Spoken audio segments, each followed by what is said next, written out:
So you probably have all received "you're being recorded" message by now. Um, and please reach out to Kevin in the chat or in the just chat to everybody if you have any issues or questions. Um, so hi, I'm Megan. I am one of the co-chairs for USAPECS, and I have helped organize the Polar Film Festival this year. Um, a little bit about US Apex and the Polar Film Festival before we dive in. And I want to welcome everybody, especially our filmmakers who made the time to come and share their experiences and the information that we will learn today. Um, so, the International Polar Film Festival is part of APEC's International Polar Week, and this is our third roundtable, which is pretty exciting. And we wanted to take a moment to thank everybody who put in work for this, including our filmmakers. We want to thank you all who are attending, and we'll be asking questions a little bit later. And for those who have submitted questions already, um, it has been a long time. I think this is our ninth Polar Film Festival. And this is our third roundtable. So every year it's been growing a little bit. And we changed the Polar Film Festival to be in March this year. And we just had a really amazing turnout, which we were really excited about since it was so close to the last film festival. We wanted to spotlight films that brought the polar and alpine regions into light, not just on the science side, but the cultural and experience side in those areas, and share that with a broader community. Um, the initial film festival was pretty informal, and now we have grown to what you see here today, including our blog mini series, and those can be found on our website.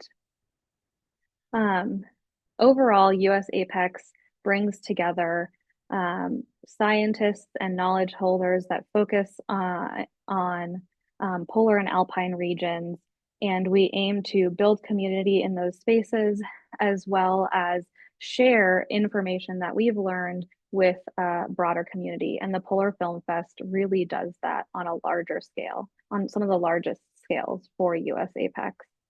Um, all of the films are currently available on our website. Today is the last day, and there are a number of films that are highlighted today, but all of the links are still live, so you can watch any of the films that are on there.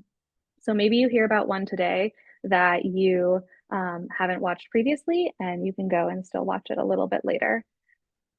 Um, how this will work is we'll have the filmmakers introduce themselves.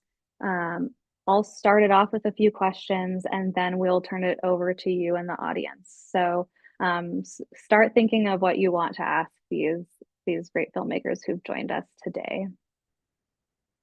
So without, oh, I guess there's two other things that I need to, here we go. I should have put this up previously. Here's just the basic information about our film festival. You've probably seen this on our website if you've poked around there. But one big important thing to discuss is our code of conduct for webinars. So we want to create and foster a welcoming, safe, and productive and inclusive environment. All participants are asked to remain respectful of others' thoughts and opinions and keep an open mind throughout the meeting. If at any time you have any concerns, we encourage you to reach out to one of the meeting coordinators. I can't see the chat right now, so I would suggest to reach out to Kevin. Um, and please type all of your questions and comments in the chat feature. And moderators will communicate them to our speakers after they present. And we also ask you to remain muted so we can reduce background noise. So all of the answers are clearly heard in the recording. Okay, so now without further ado, I will stop sharing and we will turn it over to our filmmakers. I will call on, I guess, yeah, I will call on people. I want to apologize in advance if I mispronounce names. um, Actually, I'll call on the first person and then you can pass it to the next filmmaker. I've seen that in a couple of meetings. Um, so the first person that I see on my screen is Stella. I'll pass Hi, it on to you. it's Gunnar as well. So we are a team working on the same film. Yes, I'm Stella Papadopoulou. I'm a science journalist and communicator based at Stockholm University. Um, I'm also trained in film production. And I was part of a research cruise that the film is based on called Art of Melt that took place back in the late spring, early summer of 2023. So my co-producer is Gunnar. If you want to unmute yourself, Gunnar, and introduce Yes. yourself. My name is Gunnar Zetterberg. I work at Stockholm University, Department of Communication, and I work with Stella and lots of productions for the university uh, for social media and research, Mhm. movies, films, Exactly. and uh, live events and everything. Yeah. So Gunnar is a very central resource for the entire university. And we both wanted to join this roundtable because we're both creators of this film, Chasing the Arctic Melt. Uh, and the film is essentially a documentary film that follows this expedition that I mentioned, the Art of Melt 2023, which, although it started as a straightforward research mission to go up in the high Arctic and chase the data and track the change of the sea ice, things quickly got really complicated. And due to unpredictable weather, shifting ice, polar bears, you name it. So the story became less about the science and more about the scientists. So how did they respond to those setbacks, how they adapted, and how they stayed committed throughout these 5 weeks that we were up there? So basically, the film serves as a look at what it really means to do science in a very beautiful but very challenging environment that doesn't really follow your schedule or wish list. Um, it's about the resilience of the people trying to understand a very fundamental natural process. Is there anything else, Gunnar, you can add? Um, No? Thank you.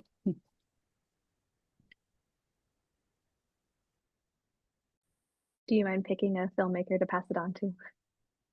I'm passing on to Source to See.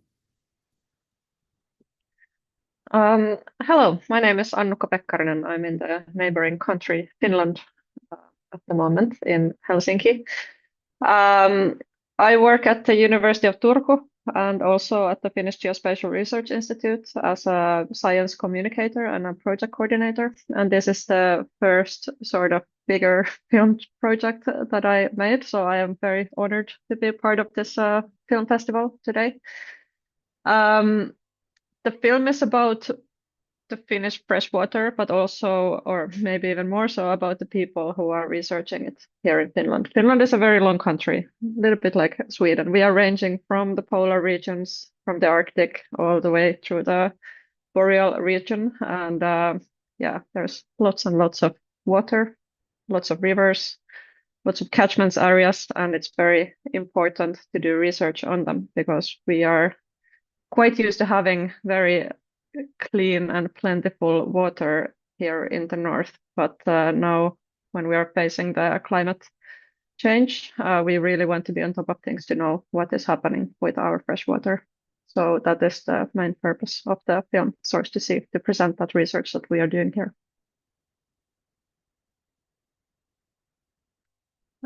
And yeah, let's see. The Let's keep on the streams downstream. Hugh James could be the next. Thank you so much. Yeah, my name's Hugh James Shmai. I'm from Wales in the UK. And I'm none of the things that you guys are, seemingly all experts in your fields. I've worked in science communication about 20 years now. I mostly now either do filmmaking or public speaking. I teach for National Geographic and for various academic institutions as well, science communication and storytelling. And I was approached last year to make a film very quickly for Icebreaker and Protect Our Winters, who are a non-profit from the US, who gets snow sports athletes and other athletes as well, clued up, educated, and out there as activists and advocates for the polar regions and for the alpine regions and anywhere that gets snow.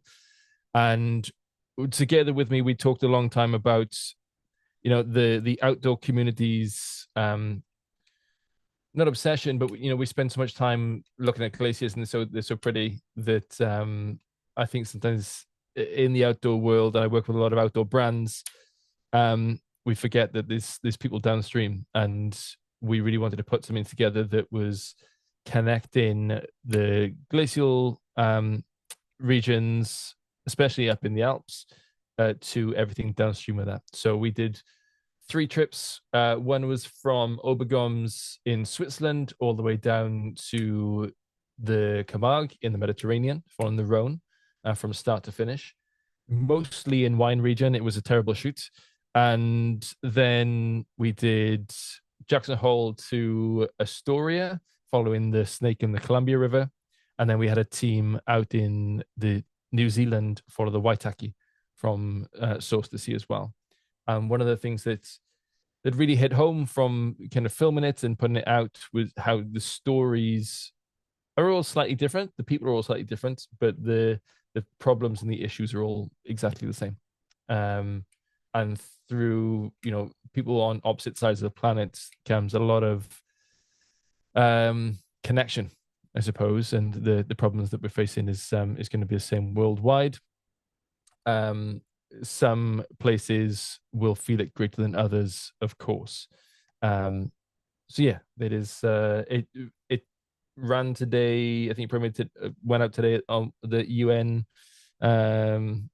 World Glacier Day in Paris, and I think later today there's a UNESCO thing in New York that is going on that as well. So it's getting about a bit, which is always nice. Prefer to be here with you guys, if I'm honest. Diolch o galon. Let's go with Just North, Adrian. Yeah, hi. My name's Adrian Fisk. I am the director and maker of the film Just North. I come from a 30-year career of having worked across 5 continents, telling stories about our weird and wonderful world. Most of my career, I've been a photojournalist, and more recently, I've become a filmmaker. And I was approached by the project founder of Just North to make a documentary about their large academic project. I've never worked in academia, never made a feature-length documentary, and I'd never been to the Arctic. So I thought, yeah, why not? That's a pretty good challenge. And it was certainly a baptism of fire, so as to speak. What was really interesting was here you had this massive, great 4-year Arctic project, 50 professors, huge European Union grant that was funding it, and 17 case studies. And the challenge was to essentially take 4 years worth of work, 17 case studies, and condense that into an hour-long film. How do you do that? And the reason to do that is because when you're trying to influence policy, and in this context, the policy that determines what happens within the Arctic region, you have to get your data and information to the policymakers. And a lot of these guys are completely overwhelmed with information. And when you're talking about 17 case studies, if you want to just plonk that onto the desk of some important policymaker, they're just going to go, oh, that's just way too much information. So the kind of idea here is to condense and get the essence of the what in this case was the Just North project, and to sort of put that into this hour-long film that would then be accessible for policymakers, decision makers on an international, national, regional, local level, and use that as a kind of hook to take them into the wider project. And the project is essentially looking at what needs to be put in place in order to allow a just, resilient, and sustainable existence for the indigenous and local communities of the Arctic. And this took me across 5 Arctic countries, working as a film unit of one. And it was a really fascinating journey. And I was looking at everything from the situation in Italia with the Inuit up there, and down to Iceland, where the fishing industry has been decimated, and what do you replace that with? To Kiruna, the largest Arnold workings in Europe, right the way into Finland and the impact of wind power. So it was a really fascinating journey across the Arctic, and the film is sort of testimony to that experience. Who else? Let me just see who has. Okay, I've just gone right, and there's lots more people there. How about Diana? Hello, my name is Diana Khudaeva. I'm from Republic of Sakha. Maybe you know as Yakutia. It's in Russia, Arctic part of Russia. So I'm an indigenous filmmaker. I'm in a documentary about since 2015. And I'm present our little studio named Kunovalaro, which means from Sakha language, children of the sun. We focus on culture and history of indigenous people from our republic.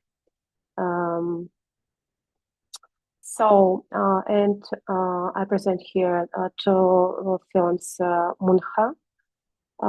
This is about traditional Sakha fishing, under ice fishing. And the second film, it's Bulchut. Bulchut means hunter. It's about hunting in the Arctic. So I'm really glad to be here. And next, Jane.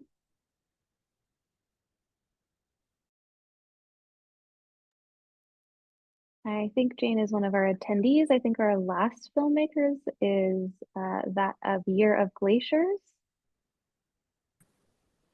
Yeah, I'm Idun. I'm based in Norway and Sweden, but I do PhD research on Turtle Island, Canada.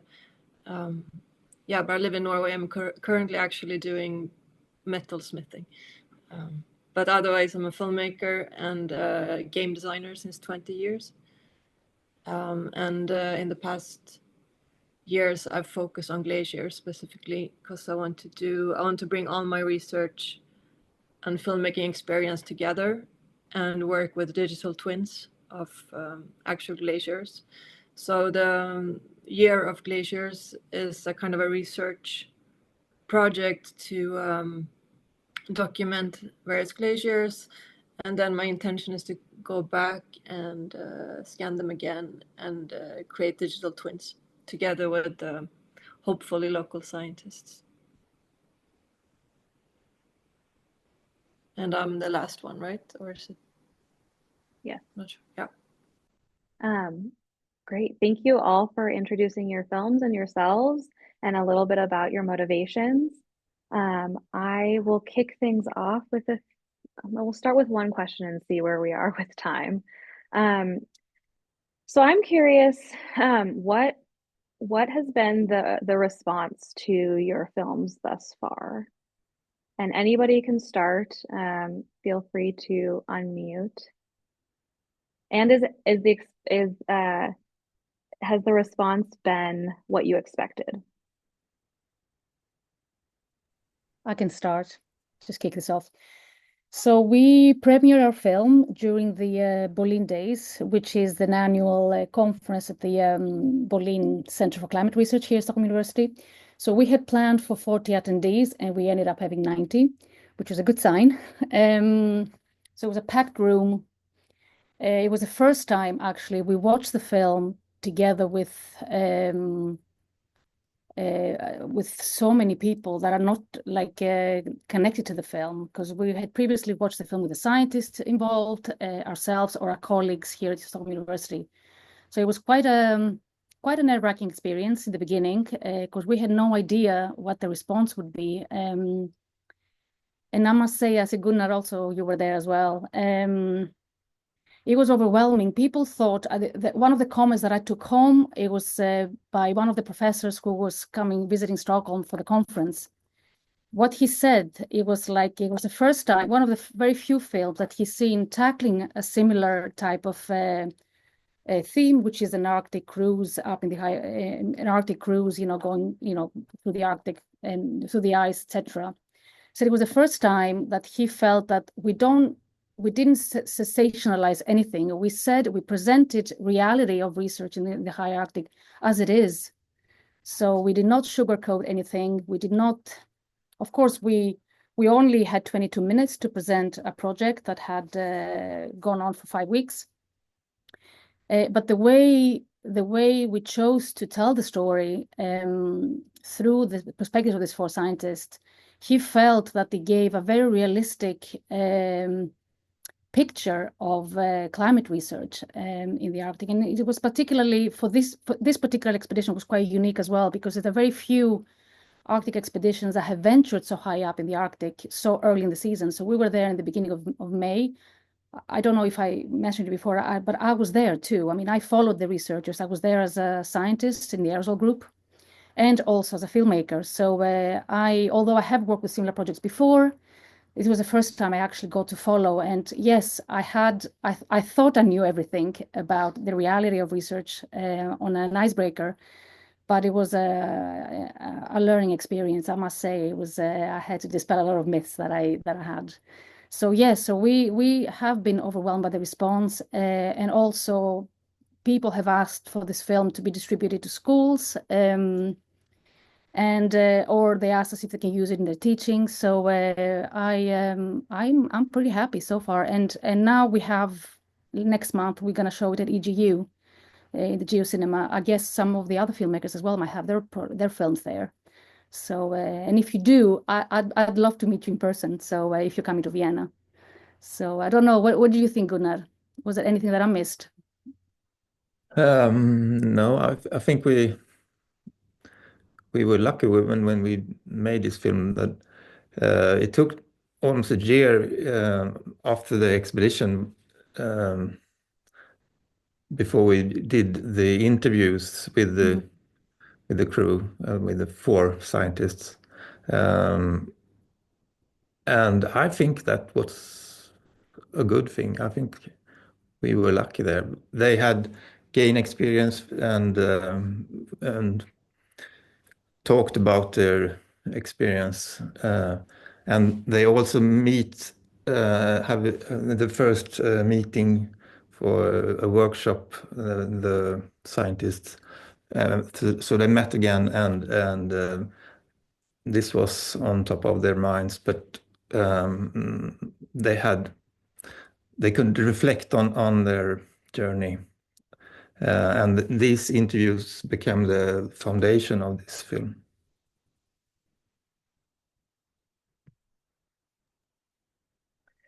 Yeah, I can maybe continue just by saying that I will also be at the EGU, and the Source to See will be there, and I will definitely come and meet you and see your movie from the big screen there. I'm quite excited. Great.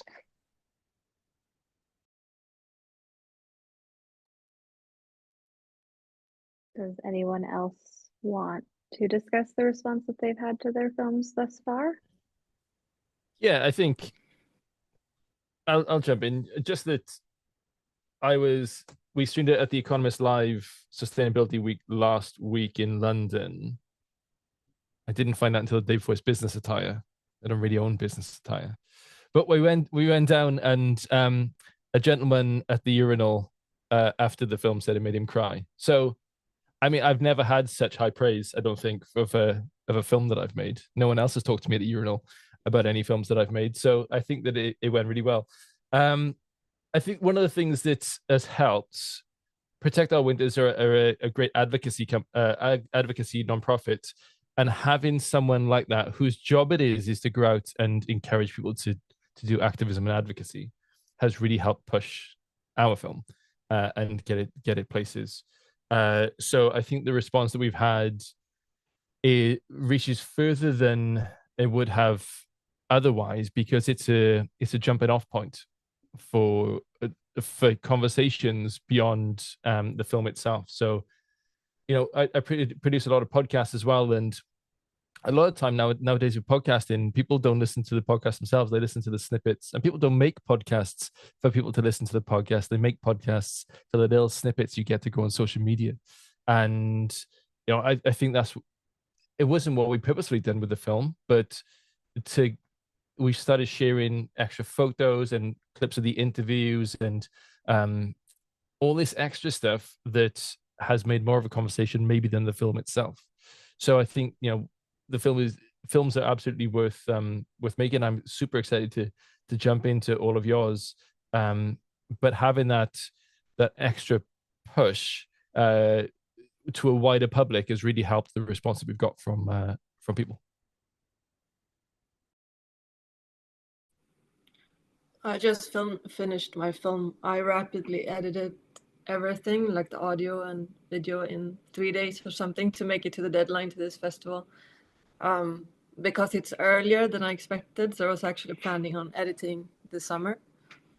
But I had maybe 10 or 15 person looking at it so far, and crying was also one of the responses.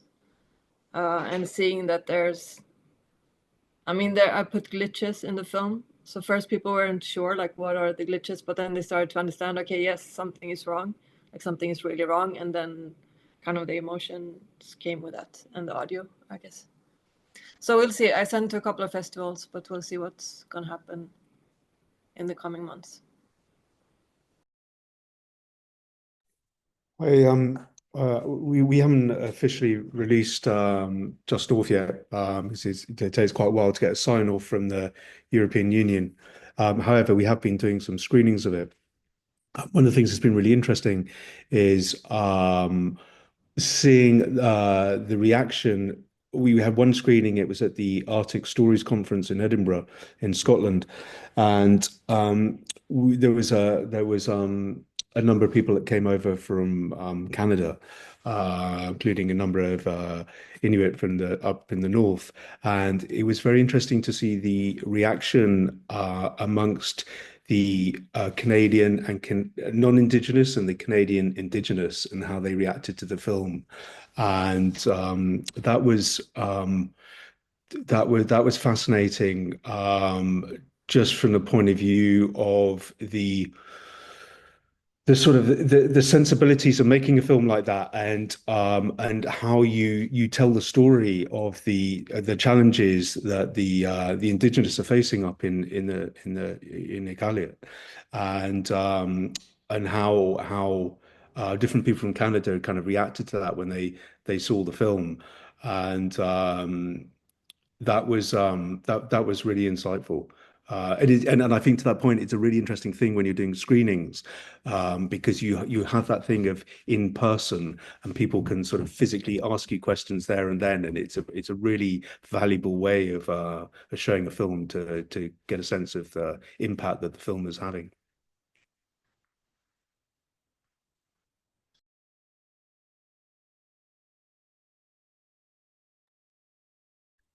Great, thank you. It sounds like you've all had some very positive experiences, and yeah, I really enjoyed watching all of your films. They were very insightful. I'm an Arctic researcher myself, and so seeing all of the different takes and ways to look at those regions has been very insightful. Anyone else want to share on that topic, or we can move on? Okay. I'm gonna turn it over to the audience now, and I have a whole list of questions, so I'm happy to ask more if we need, but I would like to hand it over to the audience. So I'll pass it on to Kevin. So far we have one question from the audience, and if anyone else has any questions, feel free to put them in the chat, and we'll do our best to communicate those over. So a question from Afsal. Afsal says, "Thank you to the filmmakers for sharing your experiences." And then he was wondering what the most challenging part while shooting the film was. So what are some of the challenges that you faced while shooting the film? I can start again. I'm sure some of the people in the audience, or maybe some of the filmmakers, might have experienced this themselves. But it's one of the most challenging aspects of me being up there filming researchers and also working as a scientist during the expedition was to keep a distance from the scientists. I mean, obviously, as a filmmaker and journalist, you need to keep a distance, both physical, I mean, although it was hard being on the ship for 5 weeks, but also emotional. So when you have to meet and work with these people a number of hours every day, and then also try to film what they're doing, try to come out of this and see what's happening from a filmmaker's perspective, it was very challenging. As I said, I had worked on a similar project before, like 10 years ago, for another cruise, and I had found it quite tricky because of my personality. I tend to I like people. I'm very curious about people, and I have a tendency to bond with people very fast.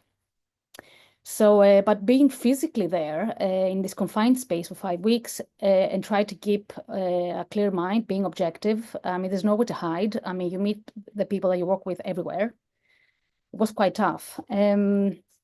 So for me, I would say that was the hardest challenge, is to be objective, but also close at the same time during the filming during the expedition.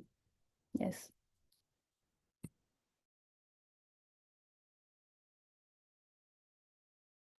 I think. Oh, go Yeah, on. go on. Go ahead. Go ahead. Oh, well, I was just going to say that I think time and again, one of the things that we come up against making films, especially in sensitive areas, is film permits and just getting the go aheads to film around. I was just filming for the last couple of weeks in Tenerife with about whale migration patterns and climate change, and the whole area was just like a no-go for using drones and deployment of hydrophones in that kind of area, and for really good reasons. Like, and we talk about this a lot in like the ethics of using drones and in filmmaking and things like that. But I think like always the challenge is like, who do you go to? Who's the best person to talk to? How do you ensure that you have all the right training and qualifications and everything else to get the permits that you need? It feels like, especially with like the advent of drones now, that it's just becoming actively difficult to film in certain areas. And I mean, take the national parks in America as a good example.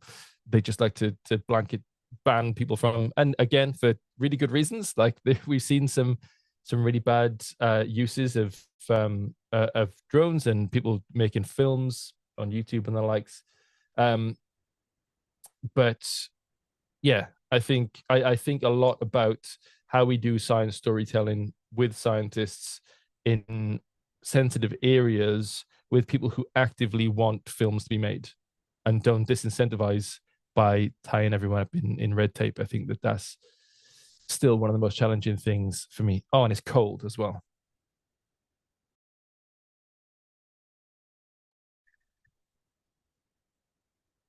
Yeah, the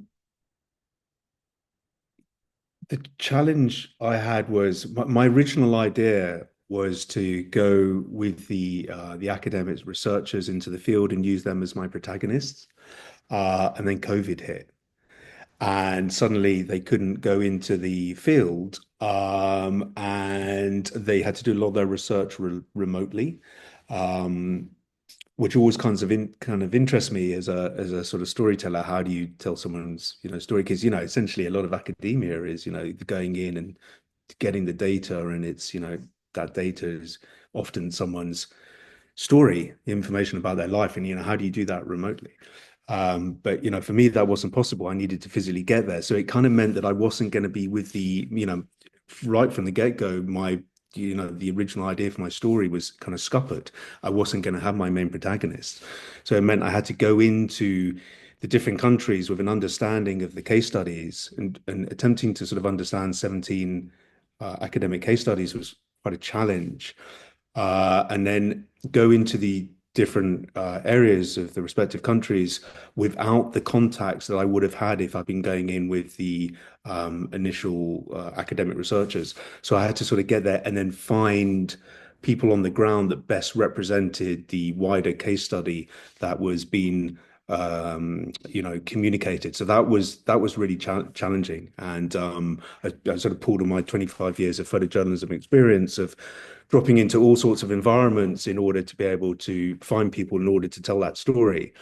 But then the next challenge was over the course, because we sort of filmed it over 2 years. Of course, it wasn't actually that much time in the Arctic, but in terms of the full duration over which the film was being made, meant that I made over something like 50 interviews that were between 30 and 60 minutes long. So I ended up with this huge amount of information, and then completely overwhelmed with how you get all of that information into one succinct film. And I think that was a really, really big challenge, just the enormity of information and trying to, follow clearly through on the message. And I think that's how we were able to do that. It was basically, we sort of reverse engineered it. It's like, what do you want the audience to leave with? What is the key message of this film? And then sort of just worked your way backwards.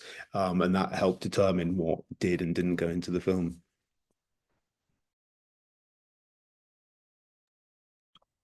For me, it's a big challenging. Of course, it's weather conditions. When you're filming in Arctic, in a -50 or lower, you can't feel your fingers, your feet, all that stuff. And of course, it's very difficult to women. You don't have any bathrooms, something like that. And we make and like about 8 expeditions to the Arctic for 2 years. And all expeditions, it's like months where we live with reindeer herders and nomads through the tundra. So yeah, it's very hard physically. So that's it. Can I ask you, Diana, how do you keep your battery in your camera Battery. running? So yeah, it's a good question. So sometimes you know that you have a like so you must keep your batteries inside your coats, and you charging camera through the I don't know how it's in English. So battery in your coat, and then you're charging camera. Yeah, and good we testing in Arctic Blackmagic cameras and Canon. They have these cameras working well in these conditions. So you need to keep with yourself a lot of batteries because you don't have any electricity in tundra, So battery, it's a big problem in China. Yeah. For me, the challenge is almost always funding. So I had no funding to do this film. So I have one very cheap camera, and then I borrowed a half-broken camera. So that's what I had to work with. Old sound recorder, and luckily I got to borrow a hydrophone because that was really important because I'm working with another audio project. Because I needed a LiDAR scanner, I needed a lot of stuff. So I basically went off with none of the technology that I planned to have. And I think that's fairly common in at least indie filmmaking, I would say. Otherwise, the rest, pretty used to working in cold conditions. But the same thing as you said with batteries, keep them under your jacket or in those, there are those bags for phones. There are like a down jacket, the small ones. I buy them and put the batteries inside, the sound recorder inside this as well. Yeah. And a really good thing is like I buy all the clothes really big. So the shoes are like 3 sizes bigger. And then you can have those, those heat packs for your fingers and toes. It's a small bag you put in your shoe.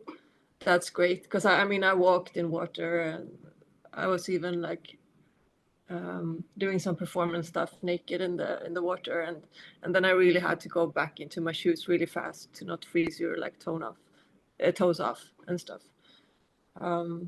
So those small heat packs, it's really good to have a couple of them in your pockets, and then when you need them, when you start losing the sense of your fingers and toes, especially toes are really problematic, then directly put one of those in your pockets or shoes. And they're not so expensive either.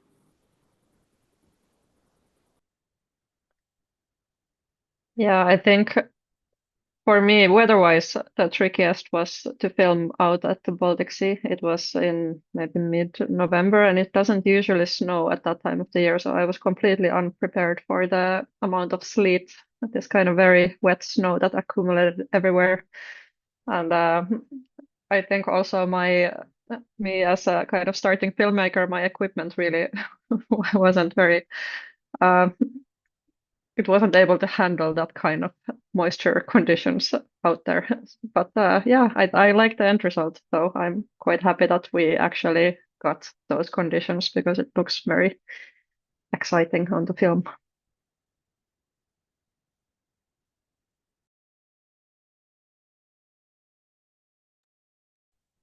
So I just want to, I'll let Kevin continue with questions, but I think we have only time for maybe one more question, depending on how many answer. I think that this could go on for so many hours based on questions and just interest, but yeah, for everybody's time. Yeah, I'll turn it back over to Kevin. Okay, maybe we can get into, we'll see. We have a question that was part of our RSVP form. And then we also have a question from Annika in the audience. So we'll see if we get to that second one. The first one was about the use of Indigenous language in the films. The question is, why was it important to include Indigenous language in your film? And were there any challenges you faced in incorporating Indigenous languages into your films?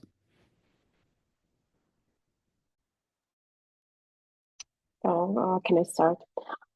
For me, as a Indigenous filmmaker, of course, it's very important to use our language because it is not a secret that Indigenous people represent only the so we don't have any opportunity to represent ourselves in a movie because it's expensive, etc. So and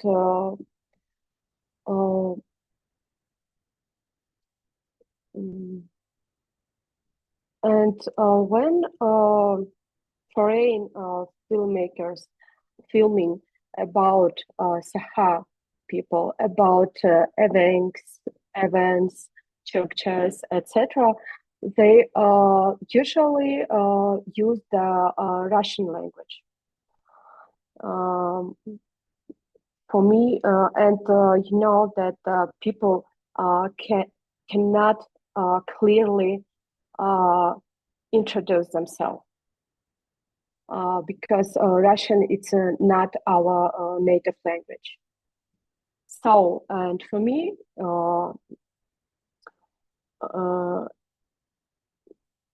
it, so it's not a question for us to in which language we need to speak in our movies. Of course, on our native language. So we and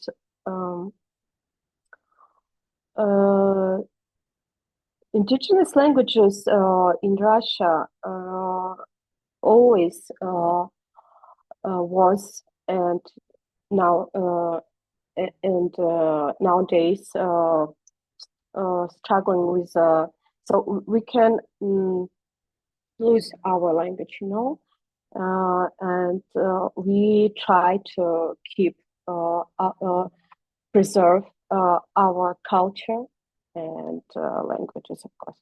So for us, it's the life questions. That's it.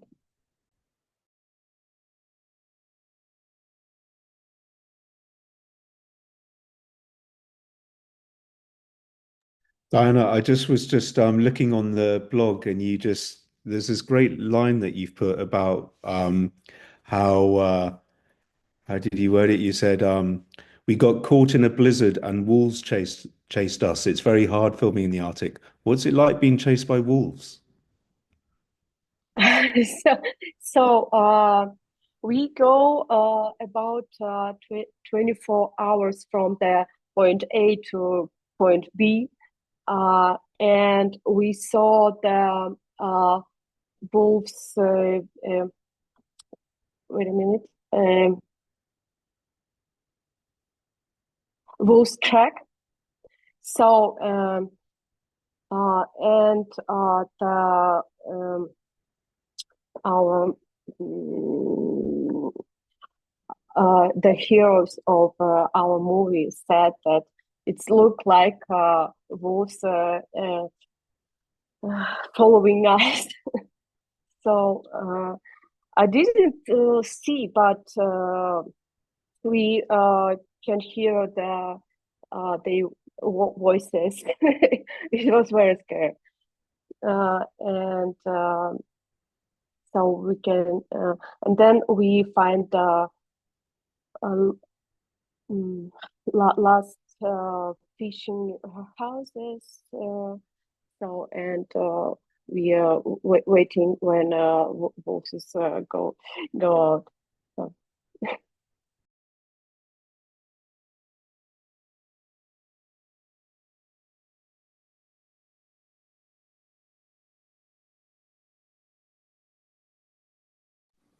In terms of language, for my movie, it was very important to only have the voice of the ice. So, and there are no, I rarely film humans, but I worked a lot with the sound, and to only, all the sound is composed from the audio that I recorded from the glaciers. So that was like set from the start that this will only be the language. I mean, of course, it's interpreted through a human cyborg in my case, but that was a very important design feature of this film.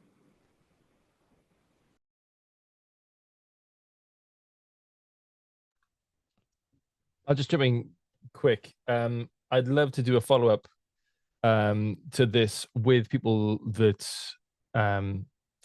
film a lot with indigenous communities. It is something that's obviously, when filming about polar regions and climate change in general, the people whose voices are most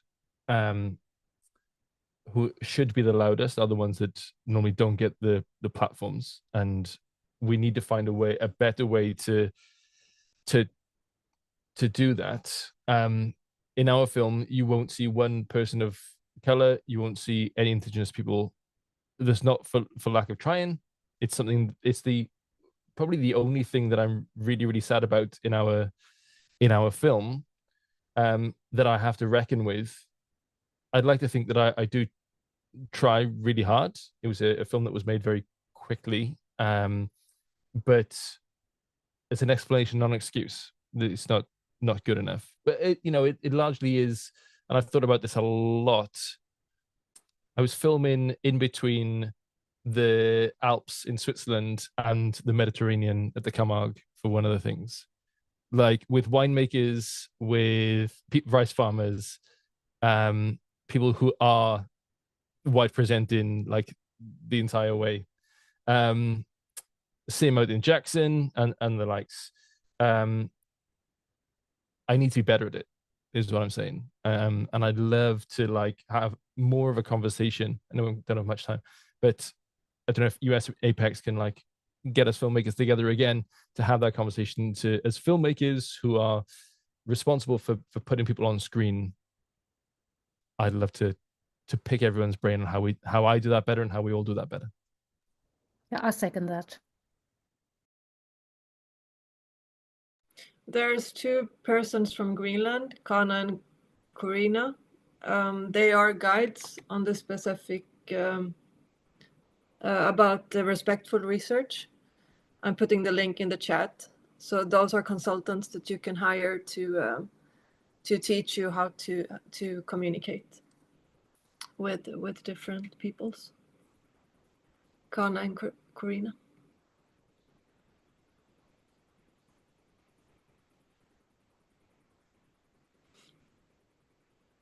So we have 6 minutes left.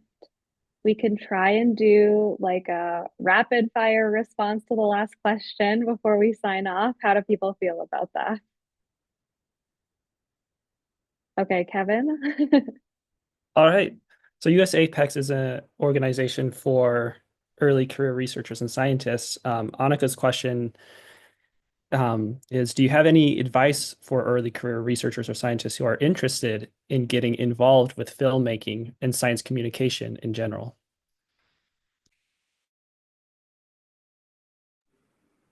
When it comes to science communication, I just want to push for games, because games are multimodal and they make usually multimodal media that talks to many senses of the body, creates a deeper impression on important questions. So it's really good with scientists to work with game designers and more interactive ways of sharing knowledge.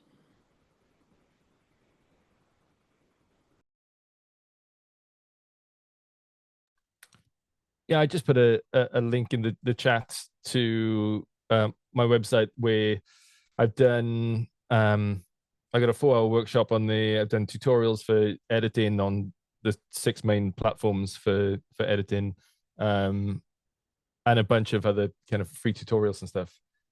It's super difficult, I think, for people to get into filmmaking, especially if you are trying to actively be an active scientist as well.